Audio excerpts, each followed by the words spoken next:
Say then, lads. First ever 2 Banks of 4 podcast. We're in person. It's been a long time coming. It has. It has been a long time coming. Bit different to being on Zoom though, isn't it? A lot better, I think. 100%. Well, even though we're doing Zoom like outside of COVID, we could have just met up still and done it. Yeah, we could have haven't done it, but we like the Zoom. I've got a nice little setup in here. You know, it's quite temperamental, but it's rustic. Got a bit of character to it. I mean, that's what it's all about. Bit of character. 2 Banks all 4 character. I do feel like we properly introduce ourselves there. I feel like before we get started, because I feel like they've Take it watched away. us. I'm Adam. I think the bloke who knows nothing about football. a few people think that. Obviously, I do give some bad shouts, but it gets you lot engaged, doesn't it? So, but I'm a Villa supporter, like Harry. Follow the club a bit. Yeah, pretty much. We saying what clubs we support. Go on, then, Liam. Yeah, I'm Liam. Obviously, I'm the Wolves fan. Harry brings me on to level the Villa fans, humble them back down a bit, add a bit of reasoning and logic to the podcast. I tend to go for the sensible shout. I'm not looking to get outside the box like Adam. Yeah, I'm Harry. I'm the one that introduces most of the questions. You know, Founder. Founder, kind of Mr. founder. I was a founding father. There was three of us actually. The other two we don't speak of anymore. They're long gone in the past.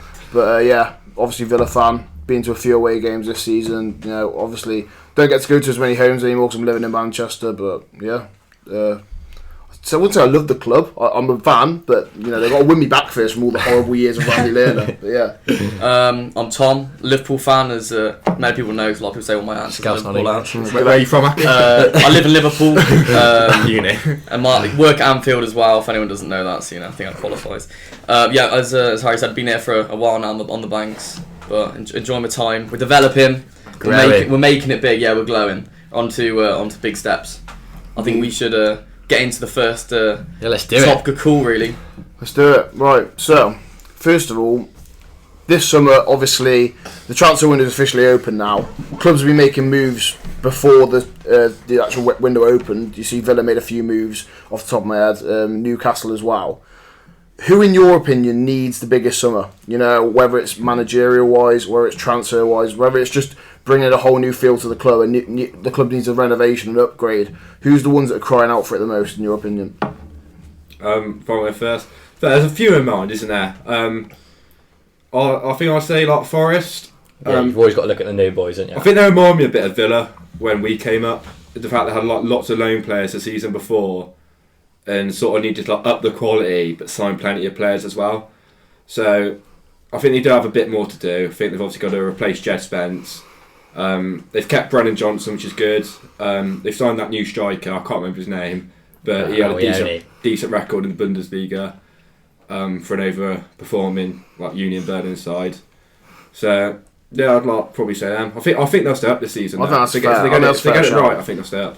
Yeah, I think they're going to. I think last. I think it will be like Villa's first season in the Championship, where they have some like proper rough patches. Yeah. First season in the Premier League, they have some proper rough patches, but they skin of their teeth. Them and Bournemouth, I think you have to put in the situation. I think Brentford needs to be careful. You know, you see so many teams nowadays having a decent first season, Leeds, Sheffield United, and then getting found out the year after. We've just found out today it looks like they're losing Eriksen as well, the guy who came in for them and really, really kind of gave them that last push they needed to get over the line for Premier League safety. But yeah, they've got this weird kind of transfer policy, Brentford, where they usually sign players that are unknown, as we see. A lot of Danish boys as well. And obviously they brought in Eriksen, who's probably Denmark's best player in recent times. So yeah, they're going to be under pressure, but their transfer policy's never really let them down in the last 5-10 years. So yeah, I think they'll be alright.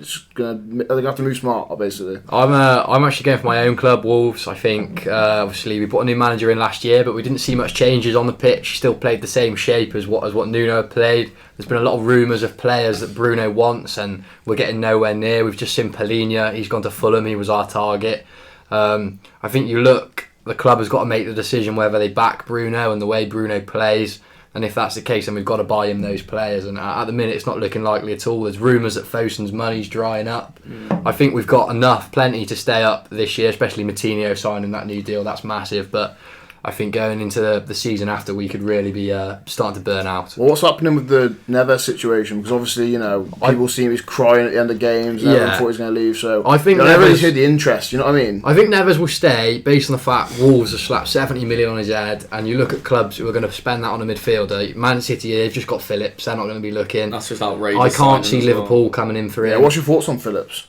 I think Phillips is a good deal. I really do. I think he's a smart signing. I think it'll be another one of Pep Guardiola's this first year. The same with what Grealish has. It won't be that first season's never the big season under Pep. I think you look at that second season. The only issue for Phillips is you look at Rodri. What a player Rodri is! Yeah, how do you beat that man? But then surely having those type of players, that's a good thing. So that's causing competition. It's going to make him play better because they're playing. For the same spot. I do. But I still think someone like Phillips. I think this in the same way Grealish going from being that talisman at a club to being a bit part. It's got a massive mental change, and hopefully with Phillips he can do it. I thought he did have really good Euros. I'd love to see him kick on, and that England midfield is becoming dangerous. For me, I like the signing in terms of. I want to see him in a really good side. What he showed in that Bielsa side in the Championship, we didn't get to see as much of it in the Prem due to his injuries, but the way he was unlocking teams, especially, I love the fact that he can ping a ball while he's under pressure. And I think with City's quality they got on each wing, especially, it's going to be incredibly. I think it's an outrageous signing, to be honest. I mean, you look at they've just got Haaland as well. They've cashed money on him. I mean, you look at the top CDMs in the league. I'd say probably in terms of age as well. Him, Declan Rice is probably at the top for me. But I mean. What areas now City really weak in? Possibly more in their out of all the other positions, maybe their defence. You could argue. I don't want to be negative going into the season, but I just think City are going to be absolutely. I just find them frustrating. Dominating. Yeah, I find it is frustrating. In that sense, the signing, obviously, it happened with Grealish last year, and I'm sure Leeds fans will feel the same way that we did. But they're signing these players that weaken the rest of the league, either by weakening that team itself or stopping another rival of theirs. Link with Cucurella as well. Yeah, they're these sort of good mid-table Premier League players that the talisman for their clubs that would get signed by maybe like a Liverpool, or Spurs or Chelsea. So not only is the likes of Phillips and Cucurella they sign adding quality to their side, it's also taking away a bit of competition if a Chelsea or a Spurs or those teams that they sort of don't want to catch up with them. They want to stop them from signing these players, and I think that was a big part of the reason why they signed Grealish. But at what point does the bubble burst? Because I don't think it does. You see a lot of players, they've done it over the years. For example, Fabian Delph, signed by Man City. Was he ever going to start every game in central midfield? No.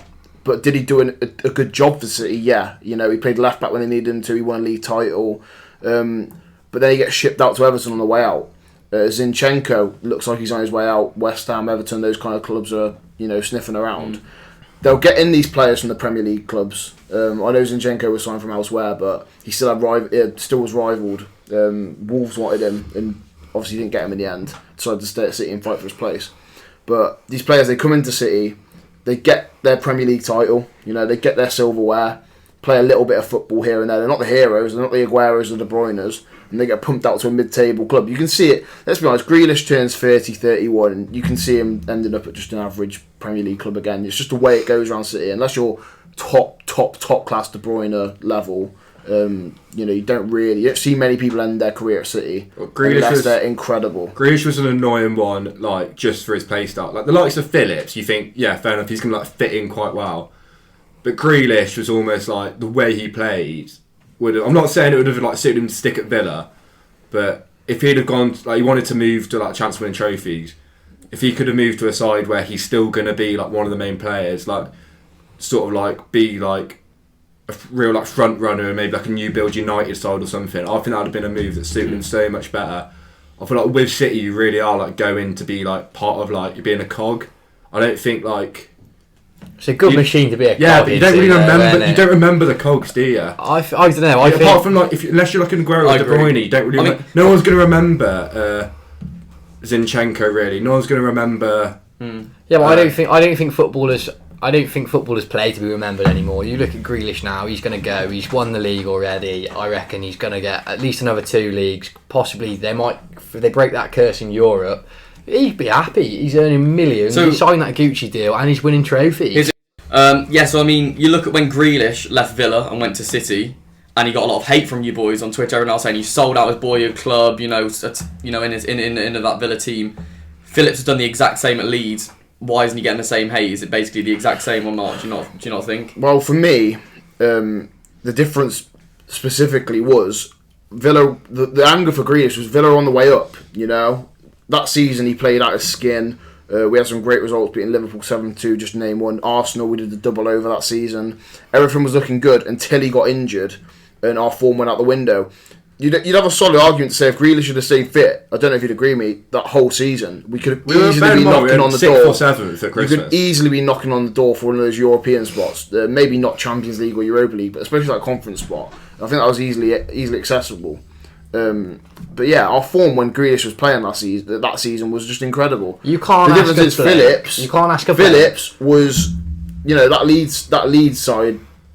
Let's be honest. A lot of people thought they were down when they lost to Arsenal, me included. Yeah, but I don't think with the Grealish argument, you can't ask a bloke to stick around for a season's a Conference League or go compete in the Champions League and win the Premier League. Let's change question. You're playing for Wolves, and you're in the same situation, and City come knocking. Are you more career-driven, trophies, money, or are you? But I'm not a pro footballer. I I don't think you have many romantic pro footballers, and it'll be proven in this generation when Rice goes next. He'll be the next one to go. You don't get your Totties of the world. No. Players go. The career is so short at the eye level. There you go now. If there's a trophy on the line, if there's another zero on the end of that paper, and the managers you get to work with, I think you also look at the Euros beforehand. Was Grealish really getting a recognition from Southgate? You move to Man City, look at Sterling. I think Sterling, when he plays for Man City, I don't think Sterling deserves his England cap, but he's got his England reputation already, which keeps him in that England side. What frustrated Grealish leaving Villa for me was it felt like it was such a good time with him, but it was almost like what ifs. As in, he left after a year and a half in lockdown without fans in the stadium, by the way. So bearing in mind, Grealish at his best, Villa fans didn't see. So for me, the last time I saw Grealish playing a Villa shirt was January 2020. So he left a year and a half after that. So it almost felt for me a bit that I wanted to see more of him. I wanted to I can't put a word on it, but I hope that people understand what I mean. The thing is, I feel like one of the last players who's going to be in that situation talking was Mark Noble, to be honest. But then you look at he finished at West Ham. He's never done really much with West Ham. Or he was there, made the most, loads of appearances. Obviously, club loves him. Same situation as Grealish, won a playoff final. Literally the same, Grealish, that's all he won at Villa. I think he had one more season. I think he needed that one last season with Villa. If he left after that, I think his reputation would be so much better with Villa. But you look back at Nobes, right, and you think, okay, yeah, top player, whatever he was top player. This is the thing. I don't look back at Nobes as a top player. He's a player. He was a player. He was a player for West Ham. Longevity. Mr. 7 out of 10. Oh no, right. A longevity was there at West Ham for a while. What I'm trying to say is that you compare it to another career. You're not really looking at Mark Noble and be thinking top of the game. Oh, he's done this. He hasn't. Yeah, he was there for a while. Yeah, but what did he achieve? He didn't achieve anything. Yeah, but it's because he wasn't he was a good player, but he wasn't good enough to leave. Yeah, but Grealish stays at Villa, he achieves nothing more. That's what I'm saying. Realistically, you get paid more. You're going to win trophies. You're going to leave, aren't you? Really? I'd go on a whim and say Grealish was one trophy away from a statue. But he was never. What trophy was he going to get? FA Cup, Carabao. No, not a chance. I think Villa would have got. I think Villa would have been very close to Mate, we've been. Last 10 years we've been to a Carabao and FA Cup final. It's not impossible. All it would take. That Arsenal game we got battered, but that City game there was so many dubious decisions. Should never have been a corner, for example, for City's goal from Rodri. There was a foul on Grealish as well in the build-up to win a City's second goal. It's just, there's so much. You're still asking Grealish to delay his career by a season when the Pep Guardiola move always takes a season. It's a bit like jet lag. There's a World Cup around the corner, and you're asking him to delay it for the possibility that you boys might win a Carabao Cup. Come on. Who's staying for that? Carabao. You could draw Man United in the first round. Since then, he's been to semis. You get Chelsea the round after. Yeah. You're gone in the fourth round. Season over. So we were talking about this the other day, and someone said the question: you play for Man City, you play 75 minutes every single game minimum. You need to score one goal in the Premier League season, otherwise you and your family die, do you reckon you're doing it? Yeah, I reckon I get double digits. Nah. Surely you'd get one chance. You play Bournemouth. You play Bournemouth twice. KDB versus Ben Pearson. That's 5 chances. I'm scoring 2 of them. Right. Almost you get a Who penalty. else do you play? You'll have the annual City spanking when they just pick a side. You used to be Watford. It'll be someone new when they win like 7-0. Forest are looking. I'd get one then. And then you also, if he plays you over Sterling, you've probably got 5 goals because if you did a compilation of Sterling tap-ins that he misses, you could have getting Yeah, but what? Okay, I haven't got a contribute to the side. This is like delusion. Like you could. It's not. I bag. You'd get like Play my goal. Put my goal in this. 10 minutes in, you're puffing. when like on right, moving. a few factors as well. Right, you got to think fitness. Okay, you got to think. You got to think. For me, how many games in? Oh, Harry, you're not scoring. What month of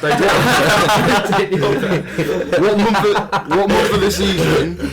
What month of the season do you start feeling the pressure? You don't. Well, if you play Bournemouth twice. What month of the season have you not scored? It gets to April and you're thinking. If you play Bournemouth and Fulham twice and you've not bagged, you're in the mud and you've got to go. You've probably got to go slip Maguire a tenner. Other than that, you're sound. A tenner. He gets a bit more than that himself. Other than that, you're sound. Yeah, Or right wait till you play against Tyrone Mings. That's what I do. Realistically, the answer is no. No, But then not. surely you'd be unless you able to get chance. like a penalty. You'd have I a even chance. play goal. You'd have a chance. I'm not sure Nah, you'd do it. I don't You wouldn't bet You anything have a on very it. slim chance unless you get Watch like me. really lucky, Pep. like an open goal, like Coward's been in the right place, right time. Okay, moving on from that discussion. Gabriel Jesus has just signed for Arsenal. Announced this morning. Everyone knew it was happening. What's your thoughts? I think it's a good sign. I think it's a very good sign. No, I think it's gonna be a disaster.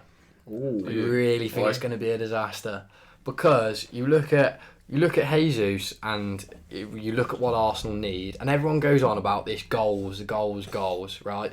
Jesus wasn't Man City's first man ever in his career, right? He's never been that bloke. And how can you then go to a team? You're thinking Arsenal, they want Champions League. To get Champions League, you finish 3 places below Man City.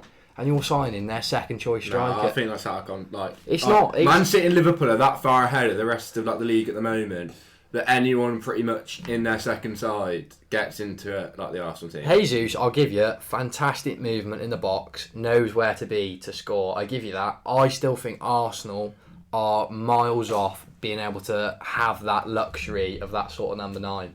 I think it's a much better signing than say like Richarlison to touch Spurs. No, I totally agree with that. I agree with that. I don't mind the money. I don't mind the money. I know this is another bit of a tangent. I don't think Spurs' business has been like as good as people are saying it. I think Basuma's good. I disagree. I like Spurs' business. But no, I think they needed to to. sign players that are a level above and a cut above to try and close the gap. This is what I'm saying. If Though. they completely disagree. Newcastle had signed Basuma, Richarlison, that it would be a really good signing. I completely Villa's been linked with like, well, yeah, of course you can. No, you can't. Yes, you can. I completely disagree with you. The one reason being Antonio Conte. You know, loves a the mid-range player. sides he's done it with in the leagues. You know, Chelsea, Inter recently. The players he's using, Christ, that Inter Milan side, and that Chelsea. You have Victor Moses as his right wing back. I won't hear anything to Moses slander. Emerson was getting some serious game time. You know, when Marcus Alonso wasn't playing, he was getting some serious game time. And Antonio Conte, Batshuayi got key goals at Atletico, and he scored at West Brom to win the league. Like, come on.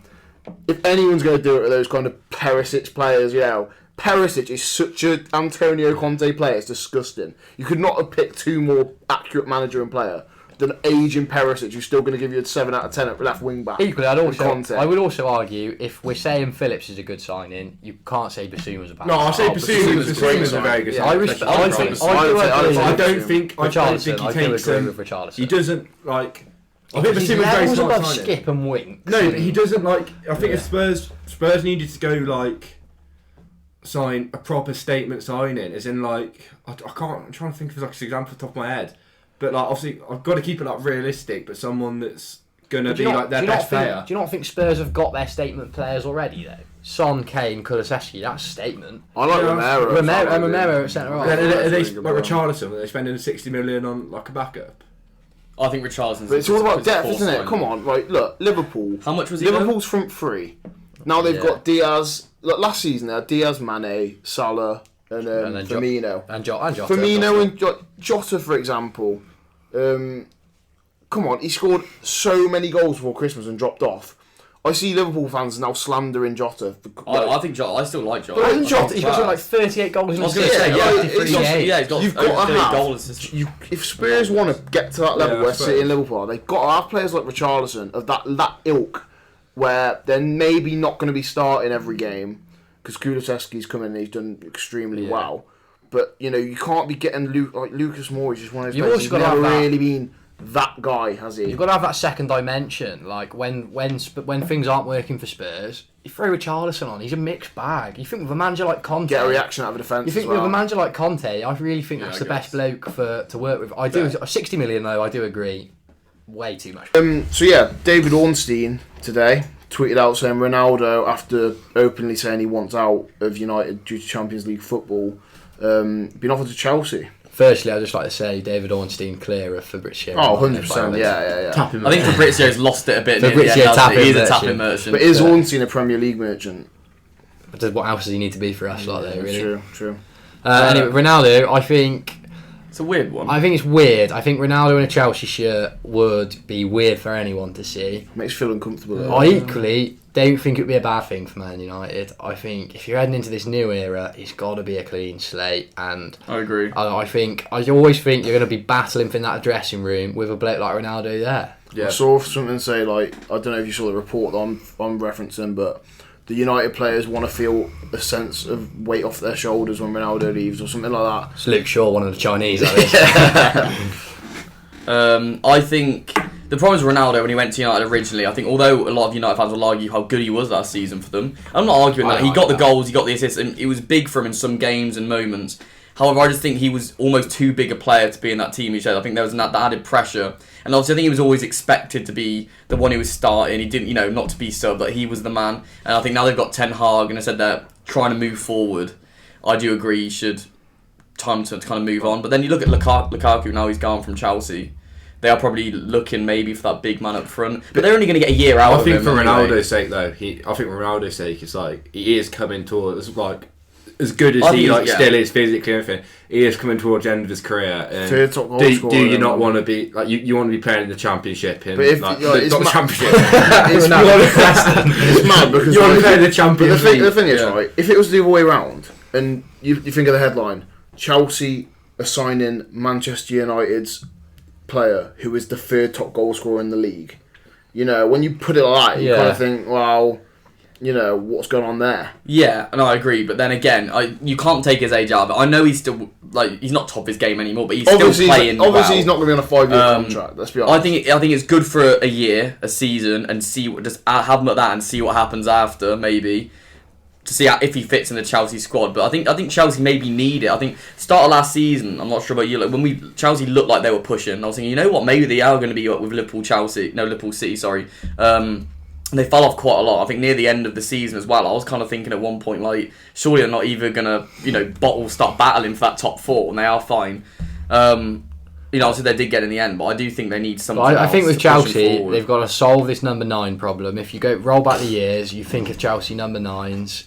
It's not worked for a long time now. Do they need to actually solve it there? Well, when you look at Liverpool and City. I'm not saying solve it with an out and out 9. I'm saying they've got to fix that issue. I think if you just commit to Havertz and that's I'm happy with that. I think that's working better for these big teams. These not false 9, but these sort of more midfielders. They come back and press. Yeah, no, I get you. That's the same sort of thing as what I'm saying. I don't know if Ronaldo, as Harry said, is at best he's a 2-year fix, and I think he's possibly a fix in the wrong direction.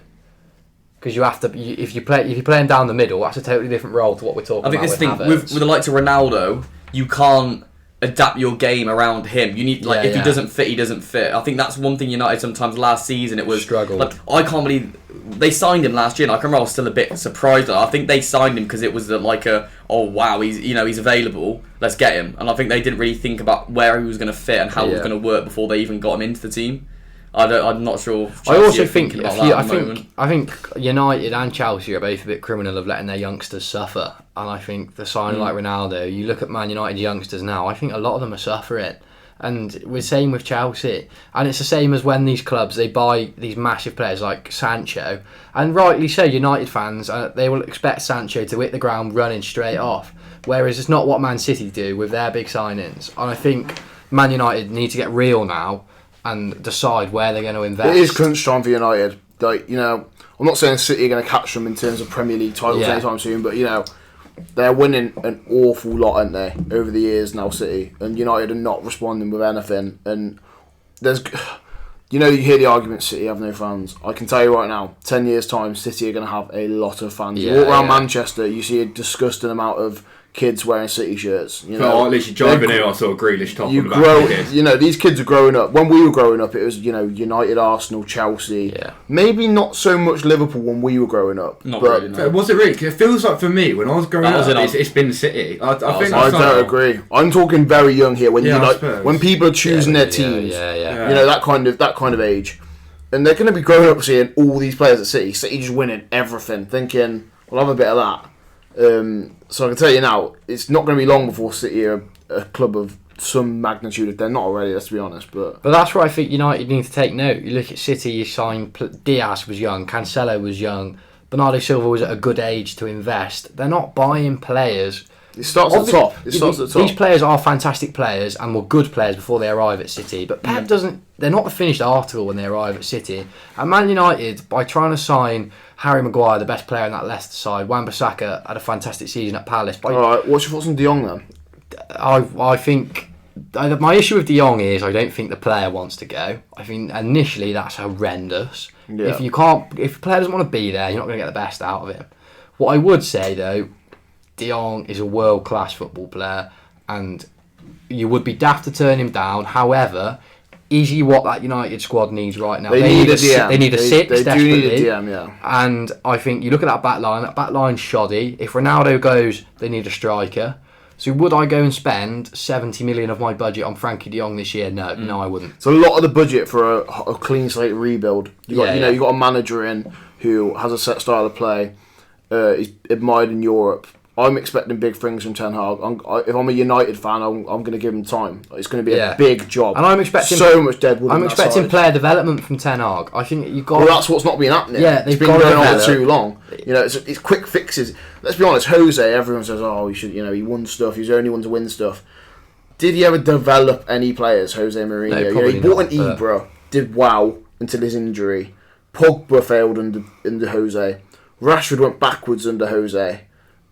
He tried to get Godin in, didn't want to come. Tried to get Boateng in. Those were players who are right here, right now. They're in their early 30s. But I think what Jose's job is very different to Ten Hag's. I think Jose was still at Man United demanding trophies, and to be fair to Jose, he did a better job than anyone else has done in recent years. Yeah, he won their last trophy. Yeah, exactly. Yeah, you'd argue he won the last trophy, but you'd also say Solskjaer, you know, I still stand by the fact wedging in a second place in this Man City Liverpool era is impressive. I was really impressed by that. But I think they've just realised now where they are. To be honest, I think they've actually realised that they're not. I still think you compare Liverpool and City to the rest of the league. I still think next season will just be Liverpool City. I think Spurs, Chelsea, United will be competing for top four. I generally think they'll. I think we'll see more from Spurs. I know we touched on them earlier. You know. They got more points against Man City and Liverpool than anyone else last season. They didn't lose to Liverpool. They beat City. You know. Okay, but over the course of the season, compared to other teams, they're still dropping points. If City can cut out their if Spurs' problem would always be, I know they're not in the league anymore. Your Burnleys, you know, your Wolves, those kind of games. You know those random games that Spurs will take. Thrown us with Burnley, Spurs will get spanked 3-0 by some team in the bottom half, just out of nowhere, and it'll proper like. But I think the issue with Spurs is you look at February in the season, you look at the injuries, and they're rolling out Winks and Ollie Skip in a midfield too. It's never going to work. I do rate Ollie Skip, by the way. You know, with Joe Rodon and Ben. To be fair to Ben Davies, he had a fantastic back half of the season. Yeah, but I still don't quite think. I don't think you. Conte's the only bloke who could challenge a title with Ben Davies in his side. All right. Yeah. When do you like a bit like obviously you're looking at City and Liverpool not really having any competition? When do you reckon? When or if do you reckon Newcastle will sort of establish? It's going to be a few years yet. I think we're looking at like 5 years for Champions League. The reason I think it's going to be a few years yet is because the way financial fair play works is it's all about the money that your club's bringing in. What City were lucky with is they got in before financial fair play came in, and they managed to upgrade their whole facilities. You walk around City now, and it's their training grounds attached to the Etihad. It's just massive. It's a massive complex. What Newcastle have got to do is they've got to lay the foundations down. They've got to grow their facilities. They've got to grow their income outside of the football, so they can afford to have this expenditure. Because what people don't realise is the money that you spend on building a new stadium, building a training ground, that doesn't apply to financial fair play where transfers are involved. So those Saudi guys, they're going to bankrupt that. If anything, it's going to do such wonders for the city of Newcastle because St James's Park's bang in the centre of it. But in terms of the actual players on the pitch, I think we're looking. We're not going to see it. I don't think you're going to see a Newcastle title charge in the next 5 years. I think their aim next season really is, I'd say, just top half. If anything further, if you're looking at any sort of I think Newcastle but I think top half is their main aim. I think they'll have a pretty good but slightly fluky season next season. Because I think they've got so much momentum, and it's almost been I think they had so much form going on from last season. I think they're going to carry that on. I think we're looking at Newcastle being about 5th at Christmas. I think we're looking at a West Ham season for Newcastle next year. I don't think they're not going to make that next jump to the Champions League. I think they'll be in and out of European places for the next 5 years, and I think that's when they're going to start. They finish 8th next year. I think I think any of them surely would take that. I think we're looking at 5th to 10th for the next 5 years. But the thing is, with Newcastle, the one advantage they have, and I've always stood by this, especially as a Villa fan, you'll know more than I will. Going to St James's Park is horrific. But in terms of Villa's record, we haven't had a win at St James's Park in years. No. It should be a place. It's out on its own. It's the away fans are in the sky. The atmosphere is, from what I've heard, amazing when they get behind their team. That if they can get. They should not lose in a game in that stadium if they can get it right. It just needs to be an absolute fortress.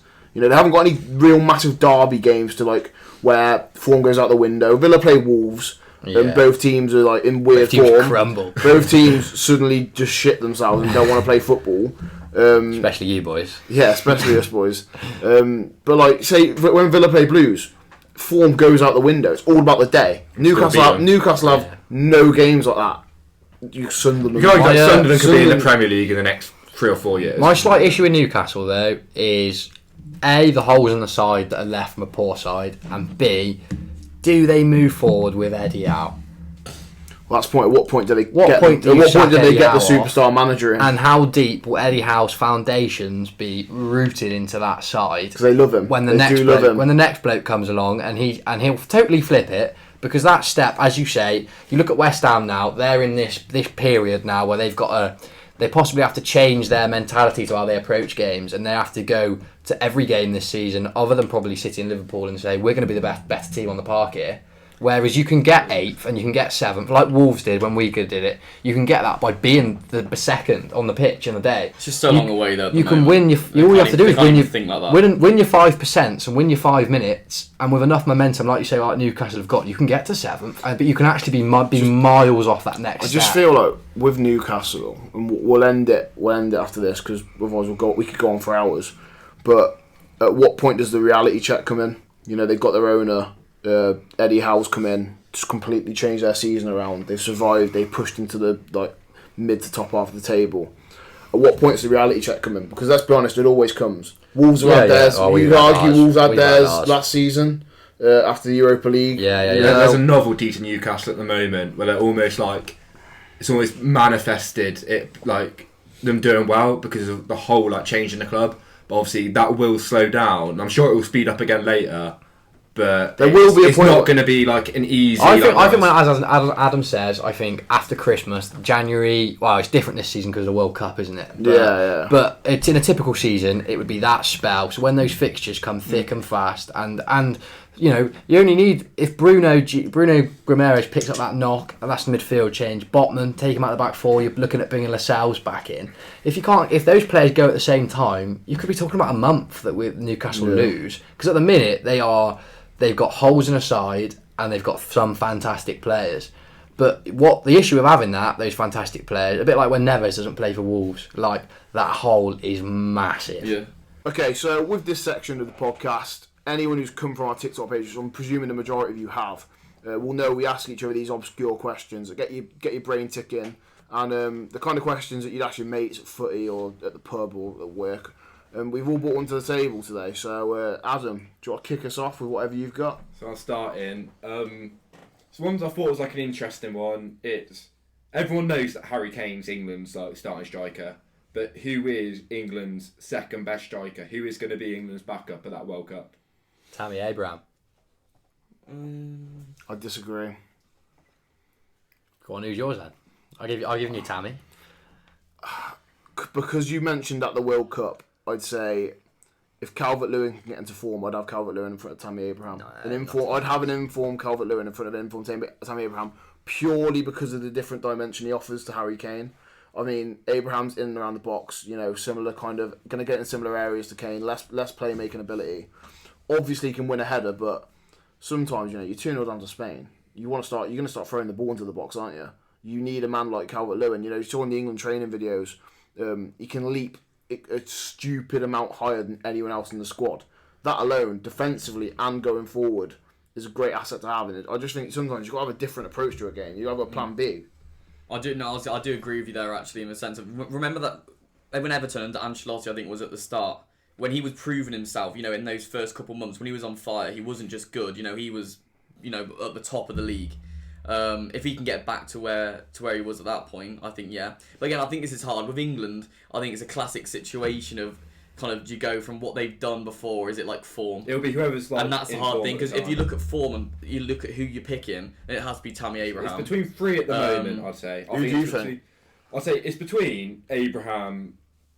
At the moment, you say it's Abraham, Watkins, and then Ollie Watkins is when Abraham was injured. That's not what I think. I'm saying for like when Abraham was injured, Watkins came into the squad. Oh, okay. I thought you meant now. I was like, no.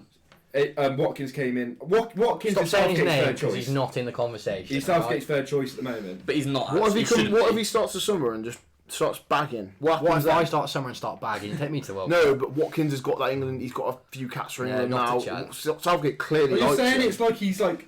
But then you could argue. At the moment, he's England's third striker. All I'd say for Watkins. No, he isn't. But he is. Kane. Would you say this is fair enough though? Calvert-Lewin. Well, Calvert-Lewin's been like Calvert-Lewin. Okay, the argument for Watkins because of his work rate. You'd say he offers more off the ball than Calvert-Lewin, Abraham.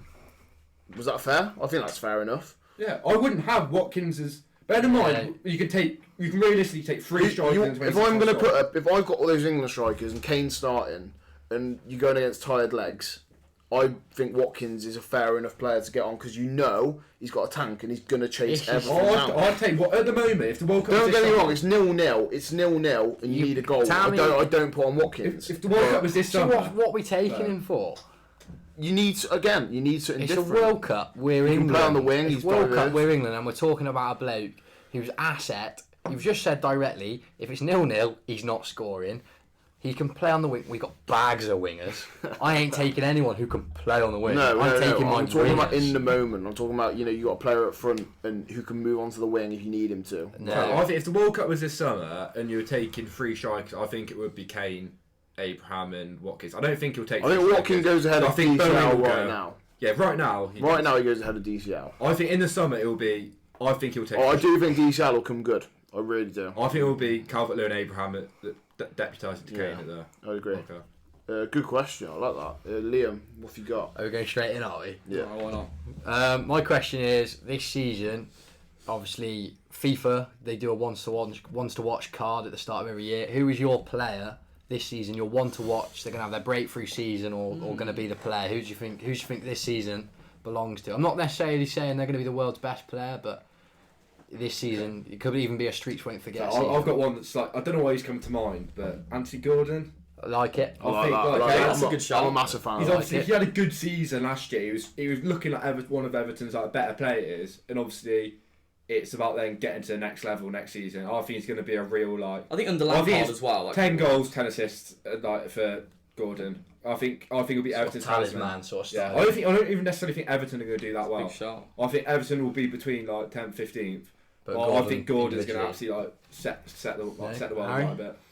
But he goes to World Cup. I'm just trying to think. The ones to watch. You know, a lot of the time they're young, upcoming players, aren't they? As a Villa fan, I'd say Jacob Ramsey's going to be in there. I think this is his season to really kick on. Last season he punched way above his weight. I think he's in a similar He position. showed. Jacob Ramsey showed nothing, in my opinion, the season before last to say he was going to do what he did last season. Personally, when he played for Smith in the lockdown season, I weren't a fan. He come in last season, and especially under Gerrard, he really kicked on. He kind of like grabbed the Villa squad by the scruff of the neck and got himself a place locked down. In terms of who's going to be the one to go to the heights, I like that Trevor Chalobah from Chelsea. I do. Yeah, I really like him. I think the fact he's got a yard of pace and the fact that Rudiger's gone and Christensen's gone could be a season just to slot in next to Thiago Silva. I've probably got a lot of Chelsea fans disagreeing with me there, but yeah, I like Chalobah. I know I'm probably going to get comments still saying, he chose Liverpool. Elliott. But I am going to say Harvey Elliott. Oh my God! Give over! You couldn't say give over! Right, you're acting I'm like not even accepting it as an Why are you answer. acting like that's a bad shout? At the start of last season, before he got his legs snapped in half at Leeds, he was one of our top performing players when he played, which he was. Klopp was picking him for most games, and he was playing really well. He had that injury. I prefer Curtis Jones. Curtis Jones. I don't know why he's not bad. He's not a bad player, and I think he has got potential. I think if he carries on playing next season, which I think he will get his chance, because I think our midfield we need to rotate it a lot more, and he's young. He's literally our age. What he's doing, he's younger than us actually. He's older than me. Older than me. I've got time. I know Pete, you disagree or say maybe there's hate. I do think next season he'll be really good for us, and I think he will be one of the better younger players in the league. No, it's good shouts. Obviously, a bit like Harry as a Wolves fan, I'd look at someone like Chiquinho. I think he's going to announce himself this year. He'll be a player that other clubs will be talking about. I think Aït-Nouri, could have that sort of Cucurella style season where you'd look at a fullback as the club's best player that season. Great game against Liverpool. He loves it against. He really enjoys himself against the big boys. But bit different to you guys' answers because he's already an established bloke. But this season is going to be Jack Grealish's season, and you boys are going to have to watch it. He is going to explode with a number 9 in front of him, and Pep. You know what? I agree with that. He's had a year of Pep in his ear, and I like Jack Grealish now. He's left Villa. It's quite funny as a bloke seeing him on the Jaegers, and I do think this season he'll put his 100 million price tag on his head. That's not really like. What's going to happen? He's going to reach the heights that he was the season before last at Villa. It's going to be like, Pep's made this player. That's not what I'm saying. Grealish has finally come good, but no, that is just how good Grealish has always been. We're not saying that's not what player we're watching. I'm telling you this season, watch Jack Grealish because I think the only reason. But it shouldn't be unexpected. If that happens, it shouldn't be unexpected. It's because Grealish has that in him. Like, it shouldn't be like. And I'm saying that this season is the season that we are going to see a £100 million player. He's going to prove his price. I think we're really going to see it. Fair enough. Right. My question was, and we've discussed this before, but I've kind of changed my mind on it as the summer's gone on, and it never got uploaded to TikTok in the end. But some players, you can see they're coming to the end. Maybe just the end of the top level. And there's a conversation that needs to be had about at what point is it time to, kick them out the door. But which players people aren't ready for that conversation for? I remember I said Messi. I'm going to stick with my guns, and I'm going to say N'Golo Kante, I think his legs are shot to bits. I think he's in, it's... Lovable bloke. Don't get me wrong. He's won it. He's won the league at Leicester. He'll be remembered for generations for that. He went to Chelsea and he's won it all. Maybe I don't know how he's done the domestic cups, but he definitely won the Champions League and League. He's won the World Cup of France. He's had a great career. His role in the pitch is so pivotal to have legs. Unless you play a Jorginho style where you're constantly moving the ball. Does Kante have that anymore? Is he getting younger? No. I think it's maybe time to have a conversation about him. So I'm going for Kasper Schmeichel in goal for Leicester. I think in the past he would be one of those goalkeepers that you say have a goalkeeper outside the top 6. You take someone like Schmeichel. I've watched him a bit this year, and this is a bloke. This is a bloke who's in the side to moan at a referee. He's lost the way a goalkeeper reacts so quick to the ball. I think a lot of the goals that he's conceded come from positions where he's got a lot of time to look at them and he's still not getting to them. I just think as a professional he's got into this habit now of gobbing off at the referee. Every goal he scored against Leicester you watch. But yeah, you had like Jacob Ramsey's goal against him. But his hand will go straight up for something. And I just think that's a sign of a bloke who knows he's passed it. And I don't think he passed or is it I defence? think you're being really harsh here. I'm not a Schmeichel fan. I think that defence in front of him has really declined over the last few years, especially in the Rodgers era. Fofana obviously got injured last season early on, not great, but. It was only a year ago where he was having a man of the match performance in the FA Cup final. What I'm saying is, I think what you're saying about the defence. I'm saying 2 years ago, put Schmeichel behind a bad defence, and he actually does all right. Almost in the same way you look at the stats Jose Sarr got this year for us. I think you got to be careful when you look at Leicester this season. They've clearly had an off season. You got to remember the year before they've gone decently far in Europe. But I still think Schmeichel can be moved on and replaced, and it's a bloke who's fair enough. But that's the thing. I think personally with Schmeichel, like Orlando, I just want to say, I'm not saying he's passed it. I just think because of his dad, and I think he's an alright keeper. I just think he gets put in a conversation. He's a lot better than he is. Yeah. I agree with you there. I don't think he's I don't think he's a top keeper. I think he's a good keeper. But I think he's a good average, just above or whatever. But I'll get your point. Who do you reckon for yours? Get a bit of hate for this again, to be honest, but because he's just won a Champions League. If you're about to say Luka Modric, oh my god, oh my god. Look at okay, right. How old is he? End the podcast. How old is he? It doesn't matter how old he is. He's just glorious one of the best players. So in 2 years, he's going to be basically 40 years old. Do you think he's still going to be playing? Mate, who's seen the way he plays? Is he still playing? The way he plays, he doesn't need to run. He's just so magical on the ball. Well, that's irrelevant. Well, it's not irrelevant, is it? He's just won the league and Champions League. Okay, fine. So Modric's going to be playing for Real Madrid in 2 years at the age of 40. I'd say if Ancelotti's still at the helm, I'd say there's a high chance. No. I think he's got, obviously, I'm not saying, I still think he's at the top of his game. He just won a Champions League, he's amazing, but I don't, a bit like Ronaldo, Messi, I don't think they've got that long left in them. A year, 2 years, whatever, that's it. Yeah, but when I say Kante, I'm talking, I'm having a conversation this summer. I'm having a conversation. Do you think Kante's gone this summer for good then? Well, you think he could be? Because there's a few reasons why I say that. His wage bill, he's getting paid the most at Chelsea, so I'll get him off the wage bill. So are we talking about wages or player? Well, yeah, I'm talking about both, because I think if you're going to pay... You're talking about the player who's instrumental in winning a Champions League. No, I said that at the start. Next couple of years. I'm looking at his age. Fizzles out there. I'm choosing him because of his age. I think he's a top player. He just won a Champions League crying out loud. Unbelievable last season. I was going to say Messi for this question. I probably still would. And that's like on paper, that's like, common Yeah, so what's the difference? You two are looking at this question a lot different to the way I was saying it, you say a player that's like, you're not ready to have that conversation with Messi because he's been the best player that's like ever lived. Yeah, but PSG kicking him out the door. No, yeah, but that wasn't the question. Yeah, well, no, but it needs to have a conversation. That's the question. Yeah, I thought you meant it's in a conversation. Like, okay, like this isn't the player that's who it used to be. Like that's hard. Yeah, I agree. I agree. It's hard for people to accept. Okay, no, fair enough. Yeah, like, we're clearly looking at this from different. Well, I like it though. Yeah, fair enough. It's brave. Right. If we're going to post Messi and Luka Modric slander on TikTok, I'd like but it's not Messi. I'd like it known that I'm not in that side of the boat. But it's not slander. I haven't slandered him once. I think he's a top player. I'm just saying. I think he's. We'll finish it off with the last question before we sign off for the first episode. My last question for you boys, which is kind of keep it simple for this year as well, is who do you think is going to win the World Cup at the end of this year? So for me, I'm going to start from what I've watched. It's a bold call. I think Germany are going to have a very good World Cup.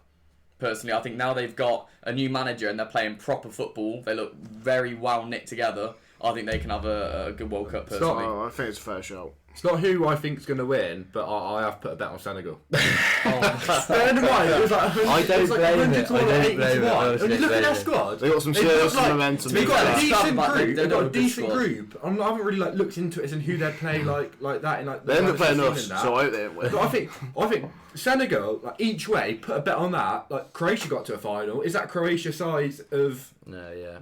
Yeah, the thing you'd argue for Senegal is their momentum right now is disgusting. I don't think Senegal are going to win. They've just won AFCON and they beat Egypt. Who do you think then? Who's a genuine shout? Let's get the answers out there. We'll get the answers out there. We'll debate it later. I think Germany's not a bad shout. Because I don't think England's going to win it. No, I don't think we're going to win it. I think it's either just going to be a Germany or France. I don't see anything exciting. If you're going to go Germany, I'm going to just say it right now. I think it's Argentina's year. I think it's finally their year. Nah. It'd be nice to see them win it. I think the fact, and for me, I think that obviously their key man is Messi. He links everything.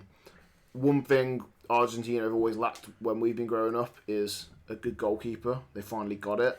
A solid defence. It's getting better. You know, Otamendi were they ever going to win a World Cup with Otamendi? They came close. No, they didn't.